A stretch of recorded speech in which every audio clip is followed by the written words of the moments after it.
సోదరుల్ని కోరేది ఒక్కటి నేను మిమ్మల్ని కోరేది, రాష్ట్ర అధినేత రాష్ట్రాన్ని నడిపే వ్యక్తి సద్బుద్ధి కలిగిన వాడైతే, మంచి బుద్ధి కలిగిన వాడైతే రాష్ట్రంలో పేదలు గాని పెద్దలు గాని అందరూ సంతోషంగా ఉంటారు.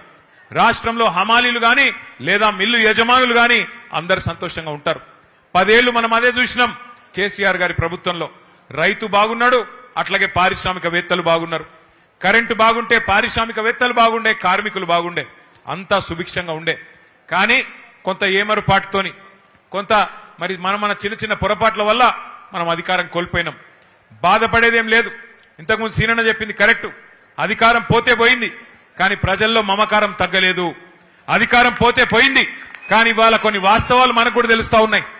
కుండ వలిగితే వలిగింది కానీ కుక్క బుద్ధి తెలిసిందని ఎవడు మనోడు ఎవడు పగోడు మనకు కూడా అర్థమైతా ఉన్నది.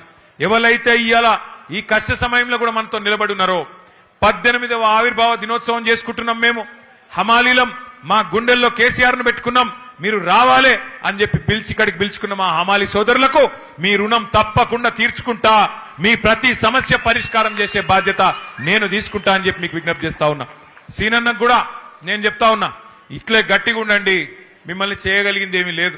సరే మా మీద అంటే 2 కేసులు పెడతాడు, మీ మీద కేసులు పెడితే ఏమవుతుందో ఆయనకు కూడా ఎరికే, ఈప్ సాఫ్ అవుతుందని తెలుసు. అందుకే మిమ్మల్ని ఎవ్వడు ఏమీ చేయలేడు. ఐకమత్యంగా ఉండండి, గట్టిగా ఉండండి. ఇంకొక 2 ఏళ్లలో తిరిగి కేసీఆర్ గారిని ముఖ్యమంత్రి చేసుకుందాం. బ్రహ్మాండంగా చిన్న చిన్న సమస్యలు ఏమున్నా తప్పకుండా పరిష్కారం చేసుకుందాం. నేను